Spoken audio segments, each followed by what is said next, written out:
ಗಂಗೆಯೋ ಪುತ್ರನೋ ಅಥವಾ ಯಮುನೆಯೋ ಕಾವೇರಿಯೋ ಗೊತ್ತಿಲ್ಲ. ದೇಶದ ಜನ ಮಾತ್ರ ತಮ್ಮ ನಿರ್ಧಾರವನ್ನು ನಿಸ್ಸಂಕೋಚವಾಗಿ ಯಾವ ರೀತಿಯ ಸಂದೇಶವನ್ನು ಯಾರ್ಯಾರಿಗೆ ಎಲ್ಲೆಲ್ಲಿ ರವಾನಿಸಬೇಕೋ ಆ ಪ್ರಕಾರದಲ್ಲೇ ರವಾನಿಸಿದಂತಿದೆ. 5 ರಾಜ್ಯಗಳ ಮಿನಿ ಚುನಾವಣೆ ಏನು ನಡೆದಿತ್ತು, ಈ 5 ರಾಜ್ಯಗಳ ಮಿನಿ ಚುನಾವಣೆಯ ಇವತ್ತಿನ ಫಲಿತಾಂಶ ದೇಶದ ಮುಂದಿನ ಚುನಾವಣೆಗಳ ಮೇಲೆ ತೀವ್ರ ತೆರನಾದ ಪರಿಣಾಮಗಳನ್ನು ಬೀರುವ ಸರ್ವ ಸಾಧ್ಯತೆಗಳನ್ನು ತನ್ನ ಗರ್ಭದಲ್ಲಿ ಅಡಗಿಸಿಕೊಂಡಿದೆ. ಹಾಗಾಗಿ ಈ ಚುನಾವಣೆ ಅಷ್ಟೊಂದು ಪ್ರಾಮುಖ್ಯತೆಯನ್ನು ಪಡೆದಿತ್ತು. ಮೇಲ್ನೋಟಕ್ಕೆ ಭಾರತೀಯ ಜನತಾ ಪಕ್ಷಕ್ಕೆ ಈ ಚುನಾವಣೆಯಲ್ಲಿ ಹೆಚ್ಚಿನ ಪ್ರತಿಷ್ಠೆ ಇರಬೇಕಾಗೂ ಇರಲಿಲ್ಲ. ಕಾರಣ ಅಸ್ಸಾಂ ಒಂದು ಬಿಟ್ಟು ಮಿಕ್ಕ ಯಾವುದೇ ಕಡೆ ಅವರ ದೊಡ್ಡ ನೇರ ಪಾತ್ರಗಳು ಯಾವುದೂ ಇರಲಿಲ್ಲ ಒಂದು ರಾಜಕೀಯ ಪಕ್ಷವಾಗಿ. ಆದರೆ ಕನಸುಗಳನ್ನು ಕಟ್ಟಿಕೊಂಡು ಹೊರಟಂತಹ ಒಂದು ಗುಂಪು ಅಥವಾ ಒಂದು ಪಕ್ಷ ಅಥವಾ ಒಬ್ಬ ವ್ಯಕ್ತಿ ಹೇಗೆ ಹಠ ಹಿಡಿದಾಗ ಅಥವಾ ತನ್ನ ನಿರ್ಧಾರದಲ್ಲಿ ನಂಬಿಕೆ ಇಟ್ಟಾಗ ಏನಾಗತ್ತೆ ಅನ್ನುವುದಕ್ಕೆ ಬಹುಶಃ ಇವತ್ತು BJP ಪಶ್ಚಿಮ ಬಂಗಾಳದಲ್ಲಿ ಅದನ್ನು ತೋರಿಸಿ ಮತ್ತೊಮ್ಮೆ ಸಾಬೀತು ಮಾಡಿದಂಗೆ ಕಾಣಿಸ್ತಾ ಇದೆ. ಹಾಗಾಗಿ ತಮಿಳುನಾಡಿನಲ್ಲಿ ಹುಚ್ಚು ಕುದುರೆಯಂತೆ ಓಡುತ್ತಾ ಯಾರೂ ನಂಬದ ರೀತಿಯಲ್ಲಿ ಸಾಧನೆಯನ್ನು ಮಾಡಿರುವಂತಹ ವಿಜಯ್ದಾಗಲಿ, ಬಂಗಾಳದಲ್ಲಿ ಯಾರೂ ಕಂಡು ಕೇಳರಿದ ರೀತಿಯ ಭಾರತದ ರಾಜಕೀಯ ಪುಟಗತಿಗೆ ರಾಜಕೀಯ ಕ್ರಾಂತಿಯನ್ನು ಸೃಷ್ಟಿ ಮಾಡಿರುವಂತಹ BJPಯ ಗೆಲುವಾಗಲಿ, ಇವತ್ತಿನ ನನ್ನ ಲೆಕ್ಕಾಚಾರದಲ್ಲಿ ಮೋಸ್ಟ್ ಅಭೂತಪೂರ್ವವಾದ 2 ಸೈದ್ಧಾಂತಿಕ ಕ್ರಾಂತಿಗಳನ್ನು ಪೂರ್ವ ಹಾಗೂ ದಕ್ಷಿಣ ಭಾಗದಲ್ಲಿ ಇವತ್ತು ಭಾರತದಲ್ಲಿ ನಡೆದಿರುವಂಥದ್ದು 2 ಸೈದ್ಧಾಂತಿಕ ಕ್ರಾಂತಿಗಳು ನನ್ನ ಪ್ರಕಾರದಲ್ಲಿ. ಒಂದು ದ್ರಾವಿಡ ಸೈದ್ಧಾಂತಿಕ ಕ್ರಾಂತಿಯ ಕೋಟೆಯನ್ನು ನುಚ್ಚು ನೂರು ಮಾಡಿ ಹಾಕಿದರೆ, ಇನ್ನೊಂದು ಕಡೆ ಎಡಪಂಥೀಯ ಚಿಂತನೆಯ ಸೈದ್ಧಾಂತಿಕ ಕ್ರಾಂತಿ ಇದನ್ನು ನುಚ್ಚು ನೂರು ಮಾಡಿ BJP ಬಲಪಂಥೀಯ ಕಡೆಗೆ ಅದನ್ನು ತೆಗೆದುಕೊಂಡು ಬಂದಿರುವಂತಹ ಕ್ರಾಂತಿ ಮಾಡಿದೆ. ಈ 2 ಕ್ರಾಂತಿಗಳ ಮಧ್ಯೆ ಅಲ್ಲೊಂದು ಇಲ್ಲೊಂದು ಬೇರೆ ಕಥೆಗಳನ್ನು ನಿಮ್ಮ ಮುಂದೆ ಹೇಳುತ್ತಾ ಹೋಗ್ತಾ ಇದ್ದೀವಿ. ಇಡೀ ದೇಶ ಕಾಯುತ್ತಿದ್ದ ಇವತ್ತಿನ ಫಲಿತಾಂಶ ಹೀಗಿದೆ. ಪಶ್ಚಿಮ ಬಂಗಾಳದಲ್ಲಿ ಭಾರತೀಯ ಜನತಾ ಪಕ್ಷ ಬಹುಶಃ ನರೇಂದ್ರ ಮೋದಿ ಅವರೇ ತಮ್ಮ ಕೈಯನ್ನು ಚಿವುಟಿಕೊಂಡು ನೋಡುವ ರೀತಿಯಲ್ಲಿ ಸಂಖ್ಯೆ ಬಂದು ಕುತ್ಕೋತಾ ಇದೆ. I don't think even Modi thought, of course ಅದು ಅಮಿತ್ ಶಾ ಹೇಳ್ತಾ ಇದ್ರು 200 ಸೀಟ್ ಬರ್ತೀವಿ ನಾವು ಮಾಡ್ತೀವಿ ಅಂತ. ಅದು ಎಲ್ಲ ಪಕ್ಷಗಳು ಎಲ್ಲ ಸಾರ್ವಕಾಲಿಕವಾಗಿ ಹೇಳುವಂತಹ ಮಾತುಗಳು, ಮಿಷನ್ 150 ಮಿಷನ್ 140 ಈ ಥರದಲ್ಲಿ. ಆದರೆ 200 ನಿಜವಾಗಿಯೂ ದಾಟಿ 2/3 ಮೆಜಾರಿಟಿ ಕಡೆಗೆ ಹೋಗುತ್ತಿರುವಂತಹ ಭಾರತೀಯ ಜನತಾ ಪಕ್ಷ 2011ರಲ್ಲಿ ಶೂನ್ಯದಲ್ಲಿ ಇದ್ದಂತಹ ಪಕ್ಷ, 75 ವರ್ಷಗಳ ದೀರ್ಘ ಇತಿಹಾಸ ಹೊಂದಿದ್ದಂತಹ ಜನಸಂಘದ ಕಾಲದಿಂದ ತನ್ನ ಕನಸನ್ನು ಈಡೇರಿಸಿಕೊಳ್ಳಲಾಗದೆ ಒಳಗೆ ನರಳುತ್ತಿದ್ದಂಥ ಭಾರತೀಯ ಜನತಾ ಪಕ್ಷ, ಅದರಲ್ಲೂ ಮೂಲ ಜನಸಂಘ ಹಾಗೂ RSSನ ಗಂಧ ಗಾಳಿ ಇರಬಹುದಾದವರೆಲ್ಲ ಇವತ್ತು ನನ್ನ ಪ್ರಕಾರದಲ್ಲಿ ಅವರವರಿಗೆ ತೋಚಿದಂತೆ ಸಂಭ್ರಮವನ್ನು ಮಾಡಿರಬಹುದು. ಪಶ್ಚಿಮ ಬಂಗಾಳ ಮತ್ತು ಕೇರಳದಲ್ಲಿ ಬಲಪಂಥೀಯ ಚಿಂತನೆಯ ಕಾರ್ಯಕರ್ತರು ಅನುಭವಿಸಿದಂತಹ ವಿಪರೀತವಾದ ಕೆಲವು ಅಟ್ರಾಸಿಟೀಸು, ಅತ್ಯಾಚಾರಗಳು ಅಥವಾ ಹಿಂಸಾಚಾರ ಏನಿದೆ, ಆ ಕುಟುಂಬಗಳಲ್ಲೂ ಇವತ್ತು ನನಗೆ ಗೊತ್ತಿಲ್ಲ ಭಾವನೆ ಏನಿದೆ ಅಂತ. ಶ್ಯಾಮಪ್ರಸಾದ ಮುಖರ್ಜಿ ಅವರ ಜನಸಂಘ ಸ್ಥಾಪನೆ ಮಾಡಿದ್ದಂತಹ ವ್ಯಕ್ತಿ ಒಂದು ಕಡೆ, ಸದಾಕಾಲ ದೇಶ ದೇಶ ದೇಶ ದೇಶ ಎಂದು ಬೊಬ್ಬೆ ಹೊಡೆಯುವಂತಹ BJPಗೆ ಟಾಗೂರರ ರಾಷ್ಟ್ರಗೀತೆಯನ್ನು ಕೊಟ್ಟಂತಹ ಬಂಗಾಳ, ಸದಾಕಾಲ ವಂದೇ ಮಾತರಮನ್ನು ಪಠಿಸುತ್ತಾ ಕೂತುಕೊಳ್ಳುವಂತಹ BJP ಅವರಿಗೆ ಬಂಕಿಂ ಚಂದ್ರ ಚಟರ್ಜಿಯವರು ಬಂದಂತಹ ಬಂಗಾಳ, ದೇಶದ ಏಕತೆ ಮತ್ತು ಹಿಂದೂ ಪುನರುತ್ಥಾನದ ಬಗ್ಗೆ ತನ್ನ ಜೀವನವನ್ನು ಅಷ್ಟು ಅದ್ಭುತವಾಗಿ ಕಳೆದಂತಹ ವಿವೇಕಾನಂದರ ಊರಾದ ಬಂಗಾಳ. ಇಲ್ಲಿ ಆ ಪಕ್ಷಕ್ಕೆ ಜಾಗ ಇರಲಿಲ್ಲ. ಆದರೆ ಇವತ್ತು ಸಿಕ್ಕಿರುವ ಈ ಜಾಗ ಏನಿದೆ ಅದು ಅನ್ಬಿಲೀವಬಲಿ ಹೋದಂಗೆ ಇದೆ. 200ಕ್ಕೂ ಹೆಚ್ಚು ಸ್ಥಾನಗಳಲ್ಲಿ ಈಗ ತನ್ನ ಸಾಹಸವನ್ನು ಅದು ಮುಂದುವರಿಸಿದೆ. ಇನ್ನು ಮುಂದೆ ಎಲ್ಲಿಗೆ ಹೋಗಿ ನಿಲ್ಲತ್ತೆ ಅನ್ನೋದು ಗೊತ್ತಿಲ್ಲ. ಪಶ್ಚಿಮ ಬಂಗಾಳದ ಈ ಚುನಾವಣೆ ಇದು ಕೇವಲ ಒಂದು ಚುನಾವಣೆ. ಡೆಮಾಕ್ರಸಿ ಅಂದರೆ ರಾಜಕೀಯದಲ್ಲಿ ಬರುತ್ತೆ, ಎಲೆಕ್ಷನ್, ಸೋಲ್ತಾರೆ, ಗೆಲ್ತಾರೆ, ಹೋಗ್ತಾರೆ, ಬರ್ತಾರೆ, ಇರ್ತಾರೆ, ಹೋಗ್ತಾರೆ, ದ್ಯಾಟ್ಸ್ ಓಕೆ. ಆದರೆ ಪಶ್ಚಿಮ ಬಂಗಾಳದ ಈ ಚುನಾವಣೆಯ ಫಲಿತಾಂಶ ಏನಿದೆ ಇದು ದೀರ್ಘಕಾಲ ಪ್ರತಿಧ್ವನಿಸುತ್ತಾ ಇರುತ್ತದೆ, ಅತಿ ದೀರ್ಘಕಾಲ ಪ್ರತಿಧ್ವನಿಸುತ್ತಾ ಇರುತ್ತದೆ. ಹಾಗಾಗಿ ಮುಂದೆ ಅದರ ವಿವರಣೆಗೆ ಬಂದಾಗ ಬರೋಣ. ಅಸ್ಸಾಂನಲ್ಲಿ ಭಾರತೀಯ ಜನತಾ ಪಕ್ಷ ಇಟ್ ಇಸ್ ಬಕ್ಡ್ ದ ಟ್ರೆಂಡ್. ಅಂದರೆ ಎಲ್ಲರೂ ಸರ್ಕಾರಗಳ ವಿರೋಧಿ ಮತಗಳಾಗತ್ವೆ ಅಂದರೆ ತಮಿಳುನಾಡು, ಪಶ್ಚಿಮ ಬಂಗಾಳ ಈ ಥರದ ಜಾಗದಲ್ಲಿ ಅಂತಂದರೆ ಇವರು ಸರ್ಕಾರದ ಪರವಾದ ಮತಗಳನ್ನು ಮಾಡಿಕೊಂಡು ಕಳೆದ ಬಾರಿಗಿಂತ 20 ಸೀಟ್ ಹೆಚ್ಚನ್ನು ತೆಗೆದುಕೊಂಡು 3ನೇ ಬಾರಿ ಹ್ಯಾಟ್ರಿಕ್ಗೆ ಬಂದು ಕೂತ್ಕೊಂಡಿದ್ದಾರೆ. Again it's a record for ಅಸ್ಸಾಂಗೆ ಅದೊಂದು ದಾಖಲೆನೇ ಸರಿ ಹಾಗೆ ನೋಡಿದ್ದಾರೆ. ಇನ್ನು ತಮಿಳುನಾಡು ಸ್ವಾತಂತ್ರ್ಯ ನಂತರದ ಕೆಲ ವರ್ಷಗಳ ಕಾಂಗ್ರೆಸ್ ಆಡಳಿತವನ್ನು ಹೊರತುಪಡಿಸಿದ ನಂತರ ದ್ರಾವಿಡ ಸೈದ್ಧಾಂತಿಕ ವಿಚಾರಗಳು ಪೆರಿಯಾರ್ ನಂತರದಲ್ಲಿ ಮುನ್ನೆಲೆಗೆ ಬಂದ ನಂತರದಲ್ಲಿ ಅಣ್ಣಾ ಮತ್ತು ಇನ್ನಿತರರ ಕೆಲಸಗಳಿಂದಾಗಿ ಕಾಲಾನಂತರದಲ್ಲಿ ಕರುಣಾನಿಧಿ ಅಥವಾ MGR ಅವರ ಪಕ್ಷಗಳು ಹೊರಹೊಮ್ಮಿದ ರೀತಿಯಿಂದಾಗಿ ಅತ್ಯಂತ ದೀರ್ಘಕಾಲ ಸುಮಾರು 5.5 ದಶಕಗಳ ಕಾಲ ಯಾವ ರಾಜ್ಯ ಬೇರೆ ಎಲ್ಲ ಚಿಂತನೆಗಳನ್ನು ಪಕ್ಕಕ್ಕೆ ತಳ್ಳಿ ದ್ರಾವಿಡ ಚಿಂತನೆಯನ್ನು ಅಪ್ಪಿಕೊಂಡು ಮಲಗಿತ್ತೋ ಆ ರಾಜ್ಯ ಪ್ರಪ್ರಥಮ ಬಾರಿಗೆ ಕೇವಲ 6 ತಿಂಗಳಿಗೆ ಬಂದಂತಹ ನಟನೊಬ್ಬನನ್ನು ಎತ್ತುಕೊಂಡು ಬಂದು ಅಪ್ಪಿ ಮುದ್ದಾಡಿ ನಿನ್ನನ್ನು ಅಧಿಕಾರಕ್ಕೆ ಬಿಟ್ಟಿದ್ದೇವೆ ಅಂತ ಹೇಳಿದ್ದಾರೆ. ಅಂದರೆ ಅರ್ಥ ಜನ ಹೇಗೆ ಬದಲಾಗ್ತಾ ಇದ್ದಾರೆ, ಭಾರತ ಹೇಗೆ ಬದಲಾಗ್ತಿದೆ ಅನ್ನೋದನ್ನು ತೋರಿಸುತ್ತೆ. ಸೊ ಸಹಜವಾಗಿ ದ್ರಾವಿಡ ಚರಿತ್ರೆಯ ಒಂದು ದ್ರಾವಿಡ ಚರಿತ್ರೆಯ ಒಂದು ಅಧ್ಯಾಯ ಮುಗಿದಂಗೆ ಕಾಣಿಸ್ತಾ ಇದೆ. ಹಾಗೆಂದ ಮಾತ್ರಕ್ಕೆ ಆ ಪಕ್ಷಗಳು ಕಾಣೆಯಾಗತ್ವೆ ಅಂತ ನಾನು ಹೇಳ್ತಿಲ್ಲ. ಹಾಗೆಂದ ಮಾತ್ರಕ್ಕೆ ಪಶ್ಚಿಮ ಬಂಗಾಳದಲ್ಲಿ ಕಮ್ಯುನಿಸ್ಟರಾಗಲಿ ಅಥವಾ ಮಮತಾ ಬ್ಯಾನರ್ಜಿ ಆಗಲಿ ಕಣ್ಮರೆಯಾಗಿ ಹೋಗ್ತಾರೆ, ಲೀನವಾಗಿ ಬಿಡ್ತಾರೆ ಅಂತ ನಾನು ಹೇಳ್ತಿಲ್ಲ. ಆದರೆ ಹೇಗೆ ಜನ ಎಚ್ಚರಿಕೆಯ ಗಂಟೆಗಳ ಮೂಲಕ ಈ ರೀತಿಯ ಪಾಠಗಳನ್ನು ಸಂದೇಶಗಳನ್ನು ಕಳಿಸ್ತಾರೆ ಅನ್ನೋದನ್ನು ನೋಡ್ತಾ ಇದ್ದೀರಿ. ಕೇರಳ ಕಾಂಗ್ರೆಸ್ ಗೆದ್ದಿದೆ. ಬಹುತೇಕ ಇಲ್ಲಿನ ಗೆಲುವು ಕಾಂಗ್ರೆಸ್ಸಿನ ಗೆಲುವು ಎನ್ನುವುದಕ್ಕಿಂತ ಹೆಚ್ಚಾಗಿ ಹೇಗೆ ಸೋಲಬೇಕು ಎಂದು ಲೆಫ್ಟ್ ಪಾರ್ಟಿಗಳು ತೀರ್ಮಾನ ಮಾಡಿದ್ದು ಚೆನ್ನಾಗಿ ಕಾಣಿಸ್ತಾ ಇದೆ. 2 ಬಾರಿ ಅಧಿಕಾರಕ್ಕೆ ಬಂದಂತಹ ಎಡಪಕ್ಷಗಳು ಅಷ್ಟು ಆಳವಾದ ತನ್ನ ಕ್ಯಾಡರ್ನ ಇಟ್ಕೊಂಡಿರುವಂತಹ ಪಕ್ಷ ಮತ್ತು ಎಲ್ಲ ರೀತಿಯಲ್ಲೂ ಮತದಾರರ ಒಟ್ಟು ಅದಕ್ಕೆ ಲಾಭ ಇರಬಹುದಾದ ರಾಜ್ಯ. ಕ್ರಿಶ್ಚಿಯನ್ಸು ಮತ್ತು ಮುಸ್ಲಿಮ್ಸು 50% 52% ಇದ್ದಾರಲ್ಲಿ ಹೆಚ್ಚು ಕಡಿಮೆ. ಇದೆಲ್ಲ ಇದ್ದರೂ ಹೇಗೆ ರಾಜಕಾರಣಿಗಳು ತಮ್ಮ ಆಡಳಿತವನ್ನು ನಡೆಸುವಾಗ ಕುಟುಂಬವನ್ನಾಗಲಿ ಭ್ರಷ್ಟತೆಯನ್ನಾಗಲಿ ಅಥವಾ ಆರೋಗ್ಯನ್ಸನ್ನಾಗಲಿ ಕರಪ್ಟ್ ಆಗಲಿ ಆಗಿದ್ರೆ ಏನಾಗತ್ತೆ ಅನ್ನೋಕ್ಕೆ ಅಲ್ಲಿ ಸಾಕ್ಷಿ. ಮತ್ತು ಅನಿವಾರ್ಯ ಸ್ಥಿತಿಯಲ್ಲಿ ಕೇರಳದಲ್ಲಿ ಎಲ್ಲರೂ ಒಂದಾಗಿ ಗೆದ್ದಿದ್ದರಿಂದ ಕಾಂಗ್ರೆಸ್ ಅಲ್ಲಿ ಬಹು ಸುಲಭವಾಗಿ ಚೆನ್ನಾಗಿ ಗೆದ್ದಿದೆ. ಹೌದು, ಬಟ್ ಆ ಗೆಲುವಿನಲ್ಲಿ BJPಯ ಪಾಲು ಇರಬಹುದು ಅಂತ ಒಂದು ಅನುಮಾನ. ಅದು ಡಾಟಾ ಅಂಕಿಅಂಶ ಬಂದಾಗ ನೋಡೋಣ. ಕಾರಣ ಹಿಂದೂ ಮತಗಳನ್ನು ಒಟ್ಟು ಮಾಡಿ BJP ತನ್ನ ಕಡೆಗೆ ಸೆಳೆದುಕೊಂಡಿರಬಹುದು.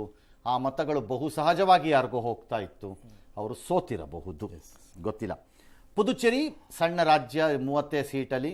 ಆದರೆ BJP NRC ರಂಗಸ್ವಾಮಿಯವರ ಪಕ್ಷ ಮತ್ತು BJP ಸೇರಿದ NDA ಅತ್ಯಂತ ಸುಲಭವಾಗಿ ಅಲ್ಲಿ ತನ್ನ ಅಧಿಕಾರವನ್ನು ಹಿಡಿದಿದೆ. ಇದು 5 ರಾಜ್ಯಗಳ ಅಧಿಕಾರದ ಇವತ್ತಿನ ಚಿತ್ರಣ. ಬೆಳಿಗ್ಗೆ 8 ಗಂಟೆಗೆ ಪ್ರಾರಂಭವಾದಂತಹ ಮತ ಎಣಿಕೆ 8:30ಗೆ ಅಂಚೆ ಮತಗಳ ಎಣಿಕೆ ಪೂರ್ಣಗೊಂಡ ನಂತರ ಅಲ್ಲೊಂದು ಇಲ್ಲೊಂದು ಆಶಾಭಾವನೆಯೊಂದಿಗೆ ತಮಿಳುನಾಡಿನಲ್ಲಿ DMKಗೂ ಪಶ್ಚಿಮ ಬಂಗಾಳದಲ್ಲಿ ಸ್ವಲ್ಪ ಮಟ್ಟಿಗೆ ಮಮತಾಗೂ ಈ ರೀತಿ ತೋರಿಸಿದರೂ ನಂತರ 9:30 ಕಳೆಯುವ ಹೊತ್ತಿಗೆ ಎಲ್ಲವೂ ಉಲ್ಟಾ ಪಲ್ಟಾ ಆಗೋಯಿತು. ಅದಾದ ಮೇಲೆ ಪ್ರಾರಂಭವಾದಂತಹ ವಿಜಯದ ಓಟ ಏನಿದೆ ಒಬ್ಬೊಬ್ಬ ರಾಜ್ಯದಲ್ಲಿ ಒಬ್ಬೊಬ್ಬರದ್ದು, ಅದನ್ನು ತಡೀಲಿಕ್ಕೆ ಯಾರ ಕೈಲೂ ಆಗಿಲ್ಲ.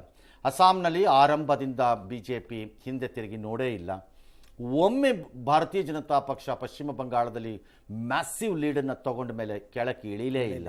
160, 170ಕ್ಕೆ ಬಂದ ನಂತರ ಅವರು ಇಳಿಲೇ ಇಲ್ಲ ಕೆಳಕ್ಕೆ. 170, 180, 190, 200 ಕೆಳಗಡೆಗೆ ಹೊರಟು ಹೋಗ್ಬಿಟ್ರು ಅವರು. ಅದೇ ರೀತಿ ತಮಿಳುನಾಡಿನಲ್ಲಿ DMK ಆರಂಭದಲ್ಲಿ ಮುನ್ನಡೆಯನ್ನು ಸಾಧಿಸೋಕ್ಕೆ ಸಾಧ್ಯ ಆಗಿದ್ದರೂ ನಂತರದ ಹೊತ್ತಿನಲ್ಲಿ TVK ಮುಂದೆ ಬಂದ ಕೂಡಲೇ ಮತ್ತೆ TVK ಹಿಂದೆ ತಿರುಗಿ ನೋಡಲೇ ಇಲ್ಲ. 60ರಿಂದ 70, 80, 90, 100 ಆಸುಪಾಸಿಗೆ ಹೋಗಿ ಕೂತ್ಕೊಂಡ್ಬಿಡ್ತು. ಹಾಗೆ ನೋಡಿದ್ರೆ ಸ್ವಲ್ಪ ಹೊತ್ತು ADMK 2ನೇ ಸ್ಥಾನದಲ್ಲಿ ಬಂದು ಕೂತಿತ್ತು. ನಂತರದಲ್ಲಿ DMK ಅದನ್ನು ಮ್ಯಾನೇಜ್ ಮಾಡಿ 2ನೇ ಸ್ಥಾನಕ್ಕೆ ಬಂದು ADMK 3ನೇ ಸ್ಥಾನಕ್ಕೆ ಹೋಯ್ತು. ಇನ್ನು ಪುದುಚೇರಿಯಲ್ಲಿ ಯಾವ ಏರುಪೇರು ಇರಲಿಲ್ಲ ಮತ್ತು ಕೇರಳದಲ್ಲಂತೂ ಏರುಪೇರು ಇರಲೇ ಇಲ್ಲ. ಆರಂಭದಿಂದ ಕೊನೆಯವರೆಗೆ ಒಬ್ಬರೇ ಓಡ್ತಾ ಇದ್ರು. Yes, your future is our focus. At GSSS First Grade College, Mysuru, you will code your way to success with BCA and multiply your achievements with BCom and BBA. Admissions open. Apply now. ಮೊದಲಿಗೆ ಪಶ್ಚಿಮ ಬಂಗಾಳದ ವಿಚಾರಕ್ಕೆ ಬರೋದಾದರೆ BJP ಸುನಾಮಿಯೊಂದಿಗೆ ಇತಿಹಾಸ ಸೃಷ್ಟಿ ಮಾಡಿದೆ. Clean sweep ಮಾಡುವ ಮೂಲಕ ಚೊಚ್ಚಲ ಬಾರಿಗೆ ಸರ್ಕಾರವನ್ನು ರಚಿಸ್ತಾ ಇದೆ. 15 ವರ್ಷಗಳ ಮಮತಾ ಬ್ಯಾನರ್ಜಿ ಅವರ ಭದ್ರಕೋಟೆಯಾಗಿದ್ದ ಬಂಗಾಳವನ್ನು ಛಿದ್ರಗೊಳಿಸಿದೆ. ಈ ಮೂಲಕ ಬಂಗಾಳದಲ್ಲಿ ಕಮಲ ಅರಳಿಸಬೇಕು ಅಂತ ಹಲವಾರು ವರ್ಷಗಳಿಂದ ಭಾರಿ ಪ್ರಯತ್ನ ಪಟ್ಟಿದ್ದ ಕೇಸರಿ ಪಕ್ಷದ ಪ್ರಯತ್ನ ಫಲಿಸಿದೆ. SIR ಬಳಿಕ ನಡೆದ ಚುನಾವಣೆಯಲ್ಲಿ ಈ ಬಾರಿ 93% ಮತದಾನವಾಗಿದ್ದು ವಿಶೇಷವಾಗಿತ್ತು.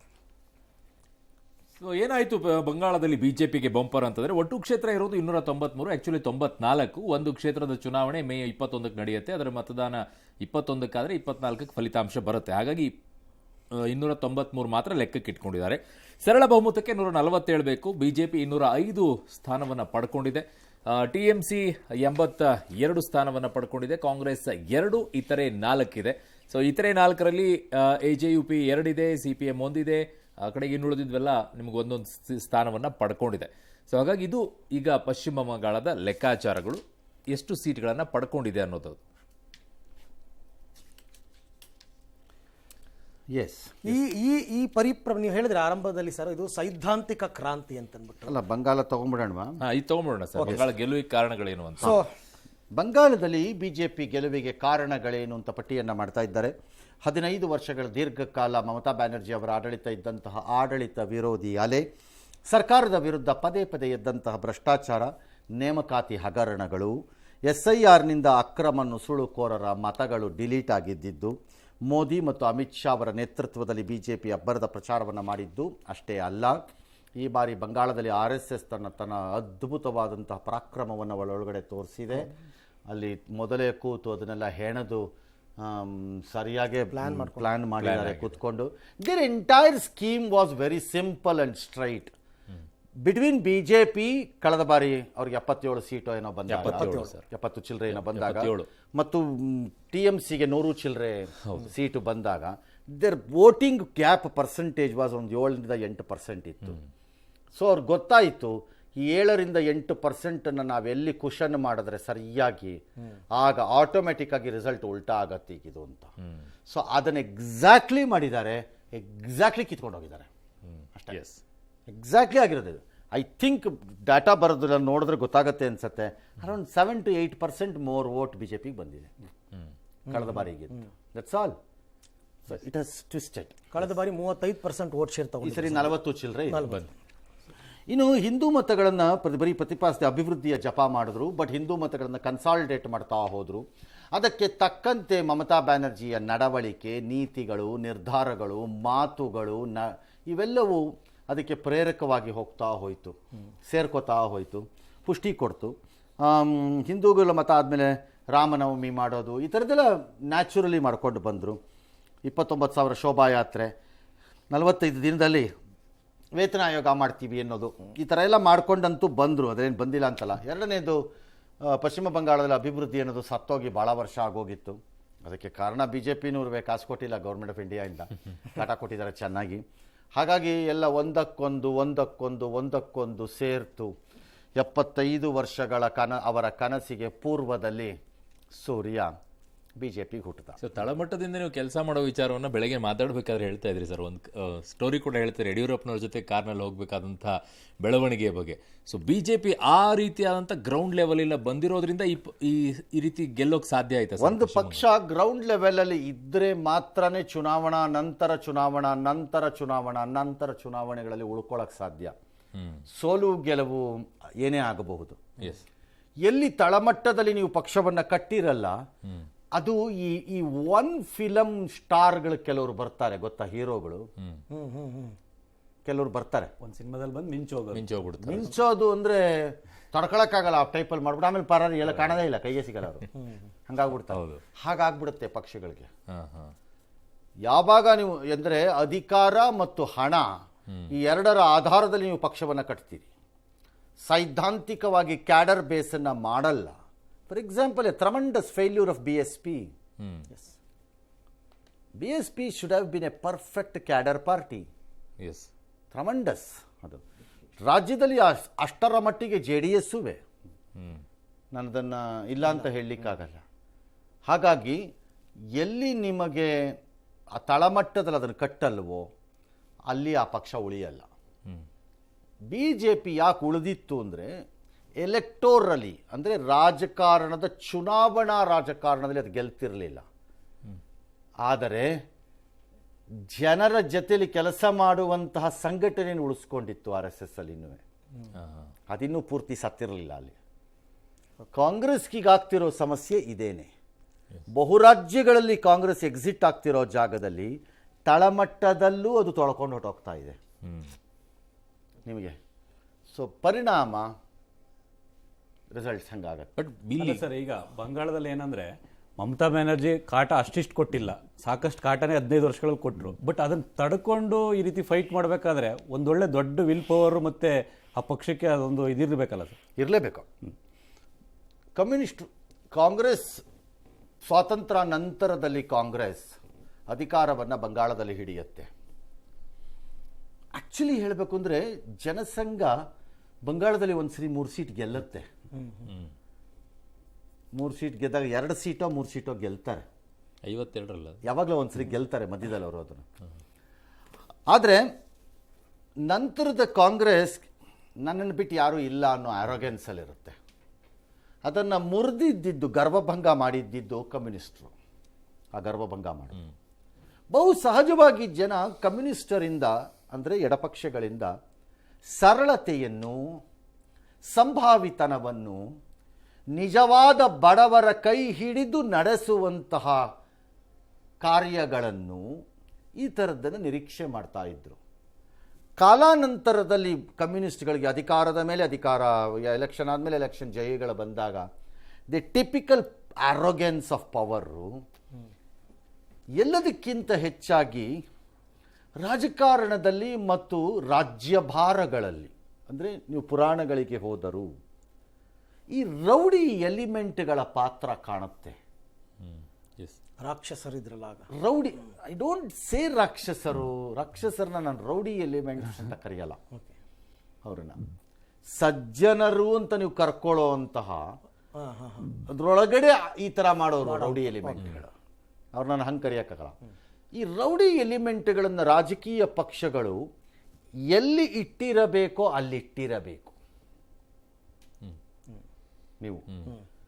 ಆದರೆ ಕಮ್ಯುನಿಸ್ಟ್ರಲ್ಲಿ ಏನಾಯಿತು ಅಂದರೆ ಆ ರೌಡಿ ಎಲಿಮೆಂಟ್ಗಳು ಮೇನ್ ಸ್ಟ್ರೀಮ್ ಪಾಲಿಟಿಕ್ಸ್ ಒಳಗೆ ಬರ್ತಾ ಸ್ಟಾರ್ಟ್ ಆಯಿತು ಅವ್ರದ್ದು ಅಧಿಕಾರ. So naturally their politics changed.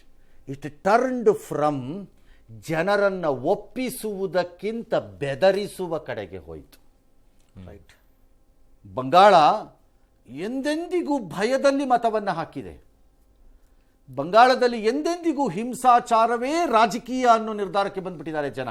ಹೌದು, ಸಾವು ಇಲ್ದೇನೆ ಚುನಾವಣೆ ನಡೆದಿಲ್ಲ. ಇಲ್ಲ. ಹೌದು. ಹಾಗಾಗಿ ಕಮ್ಯುನಿಸ್ಟರು ಹಂಗಾದ್ರು. ಇದನ್ನು ನೋಡಿದ್ದ ಜನಕ್ಕೆ ರಕ್ತ ಕುದೀತಿತ್ತು, ಅವಕಾಶ ಬೇಕಿತ್ತು. ನಾನು ಇದನ್ನು ಒಂದು ಒಂದು ಒಂದು ಉದಾಹರಣೆಗೆ ಕೊಟ್ಟಿದ್ದೆ ಅನ್ಸುತ್ತೆ ಹಿಂದೆ ಮುಂದೆ ಯಾವಾಗಲೂ ಒಂದ್ಸರಿ. ಸುಮ್ಮನೆ ಅಂದರೆ ಉದಾಹರಣೆಗೆ, ಅವ್ರ ಬಗ್ಗೆ ಕೆಟ್ಟ ಅಭಿಪ್ರಾಯಕ್ಕೇನಕ್ಕೂ ಅಲ್ಲ ನಾನು ಹೇಳ್ತಿರೋದು. ಎಕ್ಸ್ ಅಥವಾ ಬೇರೆ ಹೆಸರೇ ಬೇರೆ ಮಾಡಬೇಡ, ಎಕ್ಸ್ ರವೀಶ್ ಇದ್ದಾರೆ. ಯಾವುದೋ ಒಂದು ಕಾನ್ಸ್ಟಿಟ್ಯೂಯನ್ಸಿಲಿ ಅವರು 6 ಸರಿನೋ 7 ಸರಿನೋ ಗೆದ್ದು ಬರ್ತಿದ್ದಾರೆ. ನಾನಲ್ಲಿಯ ಮತದಾರ. ನನ್ನನ್ನು ಬಂದು ಯಾರು ಓಟ್ ಹಾಕ್ತೀನಿ, ಯಾರಿಗೆ ಹಾಕಿದ್ರೇನೋ ಅವನೇ ಗೆಲ್ಲೋದು ರವೀಶ್. ನಾನು ಯಾರಿಗೆ ಹಾಕಿದ್ರೆ ಎಷ್ಟೋ ಬಿಟ್ಟರೆ ಎಷ್ಟೋ ಬಿಡಿ ಸರ್, ಈ ಮನಸ್ಥಿತಿಗೆ ಬಂದು ಬಿಡ್ತೀನಿ.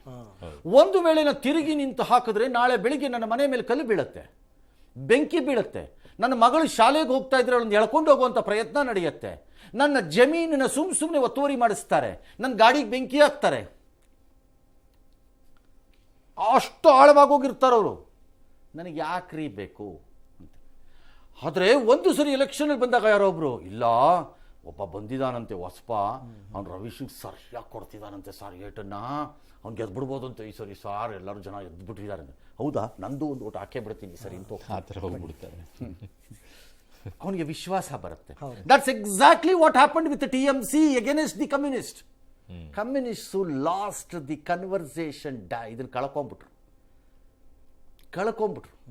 ನಾನು ಬರೋದು ಗ್ಯಾರಂಟಿ. ಎಕ್ಸಾಮ್ಗೆ ಹೋಗದೆ ನನಗೆ 99 ಮಾರ್ಕ್ ಬರುತ್ತೆ ಅಂದರೆ ಆ ಮಗು ಮನೋಸ್ಥಿತಿ ಹೇಗಿರಬೇಕು? ಹೌದು, ಯಾಕೆ ಕಷ್ಟಪಡಬೇಕು, ಹೆಂಗಿರ್ಬೇಕು ಲೆಕ್ಕ ಹಾಕೊಳ್ಳಿ ಅಲ್ವೇ? ಎಸ್. ಹಾಗಾಗಿ TMC ಬಂದಾಗ ಜನ ಓಟ್ ಹಾಕಿದ್ರು. TMCಯ biggest mistake, I will say it today, you came against the communist but you became communist. ಯಾವ ಕಮ್ಯುನಿಸ್ಟು ನಡೆದು ಹೋದ ಹಾದಿ ಇತ್ತೋ ಅದನ್ನು ವಿರೋಧ ಮಾಡುತ್ತಾ ಅಧಿಕಾರಕ್ಕೆ ಬಂದು ಅದೇ ಹಾದಿಯಲ್ಲಿ ಹೆಜ್ಜೆ ಹಾಕುತ್ತಾ ಹೋದ್ರಿ ನೀವು. ಅದರ ಪರಿಣಾಮವನ್ನು ಇವತ್ತು ಅನುಭವಿಸ್ತಾ ಇದ್ದೀರಿ. ಅಂದ್ರೆ ಜನಕ್ಕೆ ಅದು ಅರ್ಥ ಆಗಕ್ಕೆ 15 ವರ್ಷ ಬೇಕಾಯ್ತು. ಎಕ್ಸಾಕ್ಟ್. ಬಟ್ ಬೆಳಗ್ಗೆ ಇನ್ನೊಂದು ಮಾತು ಹೇಳ್ತಾ ಆಯ್ತಾ? ಸರ್. ಏನದು? ಕಮ್ಯುನಿಸ್ಟರ್ ಟೈಮಲ್ಲಿ ರೌಡಿಗಳು ಒಳಕ್ಕೆ ಬಂದರು, ಬಟ್ TMC ಟೈಮಲ್ಲಿ ರೌಡಿಗಳೇ ರಾಜಕಾರಣಿಗಳಾಗ್ಬಿಟ್ರು. ಅದು ಎಂಟರ್ಟೈನ್ ಮಮತಾ ಮಾಡಿದ್ರು. Exactly. She is responsible for it.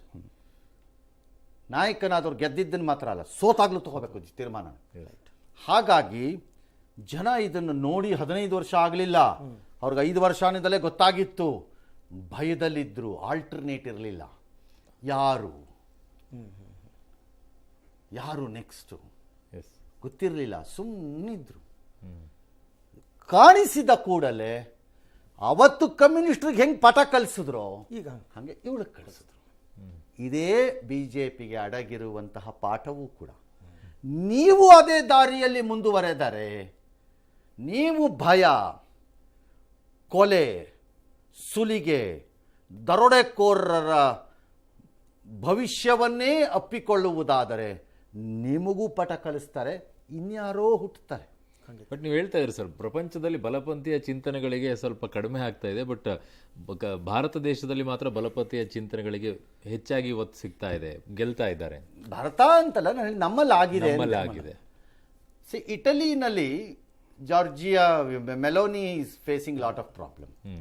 ಮೊನ್ನೆ ರೊಮ್ಯಾನಿಯಾನಲ್ಲಾಗಿದೆ, ಬೆಲರೂಸಲ್ಲೆಲ್ಲ ಆದಂಗಿದೆ, ಅದು ಹೆಚ್ಚು ಕಡಿಮೆ ಆಗ್ತಾ ಇದೆ, ಈಗ ಆಗ್ಬೋದು ಮುಂದೆ. ಫ್ರಾನ್ಸಲ್ಲಾಗಿದೆ, ಸ್ವಲ್ಪ ಆಕೆ ಮುಂದೆ ಬಂದಲು ಬಟ್ ಹಿಂದಕ್ಕೆ ಹೋಯಿತು. ಮತ್ತೆ ಸ್ಪೇನಲ್ಲಿ ಆಗ್ತಾ ಇದೆ, ಲೆಫ್ಟಿಸ್ಟ್ ಬಂದಿದ್ದಾರೆ. ಮರ್ಕು ಜರ್ಮನಿಯಿಂದ ಬಂದಿದ್ದಾರೆ. ಹಾಗಾಗಿ everybody is thinking left is coming back, right is going back ಅಂತ ಬಟ್ ನಮ್ಮ ದೇಶದಲ್ಲಿ ಅಂತ ಅನ್ಕೋತಿದ್ದಾರೆ. ಫಾರ್ ಎಕ್ಸಾಂಪಲ್ ಡೊನಾಲ್ಡ್ ಟ್ರಂಪ್ನ ರೈಟ್ ಅಂತಾನೆ ಟ್ರೀಟ್ ಮಾಡಬೇಕು ನೀವು ರಿಪಬ್ಲಿಕನ್ಸ್ನ. ಅವನದು ಅಪ್ರೂವಲ್ ರೇಟು ಆ ಸಾಯ ಬಂದು 32%ಗೋ 30%ಗೋ ಬಂದ್ಬಿಟ್ಟಿದೆ. ವೇರಾಸ್ ಇದೆಲ್ಲವನ್ನ ವಿಚಿತ್ರವಾಗಿ ಪಕ್ಕಕ್ಕೆ ತಳ್ಳಿ ಬರ್ತಿರುವಂತಹ ದೇಶದ ರಾಜಕಾರಣದಲ್ಲಿ ಭಾರತದ ವಿಚಿತ್ರವಾಗಿದೆ. ನಿಮಗೆ ಭಾಳ ವಿಚಿತ್ರವಾಗಿದೆ ರಾಜಕಾರಣ. ಮೋದಿ ಮತ್ತು ಅವರ ಪಕ್ಷ ಬಲಪಂಥೀಯ ಚಿಂತನೆಯಲ್ಲಿದ್ದರೂ ಪದೇ ಪದೇ ಜನ ಆ ಪಕ್ಷವನ್ನು ಅಪ್ಕೋತಾ ಇದ್ದಾರೆ. ಇವತ್ತಿನ ಭಾರತದ ಮ್ಯಾಪ್ ನೋಡಿದ್ರೆ ಮೇಲ್ಗಡೆಯಲ್ಲಿ 3-4 ರಾಜ್ಯಗಳು, 2 ರಾಜ್ಯಗಳು ಜಮ್ಮು ಕಾಶ್ಮೀರ ಡ್ಯಾಶ್ ಯಾವುದೋ ಒಂದೆರಡು ಬಿಟ್ಬಿಟ್ರೆ, ಈ ಕಡೆ ಈಸ್ಟ್ ಕಡೆಗೆ ಬಂದಾಗ, ಈ ಬಿಹಾರದಿಂದ ಪಕ್ಕಕ್ಕೆ ಬಂದಾಗ ಜಾರ್ಖಂಡ್ ಎಲ್ಲೋ ಒಂದು ಜಾಗ ಒಂದು ಬಿಟ್ಟುಬಿಟ್ರೆ, ಮತ್ತೆ ನೀವು ವೆಸ್ಟ್ ಕಡೆಗೆ ಬಂದಾಗ ಅಲ್ಲೆಲ್ಲೂ ಯಾವುದು ಏನು ಬಾಕಿ ಇಲ್ಲ ಅಂತ ಆಗ್ಬಿಟ್ರೆ, ಕೆಳಕ್ಕೆ ಬಂದಾಗ ಕರ್ನಾಟಕ, ತಮಿಳುನಾಡು, ಕೇರಳ ಮತ್ತು ಆಂಧ್ರ ಪ್ರದೇಶ ಬಿಟ್ಬಿಟ್ರೆ, ನೀವು ಈ 5 ಬಿಟ್ಬಿಟ್ರೆ ನಿಮಗೆ ಪೂರ್ತಿ ಕ್ಯಾಪ್ಚರ್ ಆಗೋಗಿದೆ ನಿಮಗೆ. ಹಾಗಾಗಿ ಬಲಪಂಥೀಯ ಎಡಪಂಥೀಯ ಚಿಂತನೆ ಅನ್ನುವುದಕ್ಕಿಂತ ಜನ ಬಹುಶಃ ಸ್ಥಿರತೆ, ಸಂಭಾವಿತನ, ಕರಪ್ಟ್ ಬೇಡ ಮತ್ತು ಅಭಿವೃದ್ಧಿ ಕಡೆಗೆ ನೋಡಿ, ಬರೀ ಬುರುಡೆ ಬಿಟ್ಕೊಂಡು ಓಡಾಡಬೇಡಿ ಅಂತ ಹೇಳ್ತಾರಾ ಅಂತ ನನ್ನ ಪ್ರಕಾರ. ಅದನ್ನೇ ಅವರು ತಮಿಳ್ನಾಡಲ್ಲಿ ಹೇಳಿದ್ದಾರೆ ಅಂತ ನಾನು ಅನ್ಕೋತೀನಿ, ಮತ್ತು ಬಂಗಾಳದಲ್ಲಿ.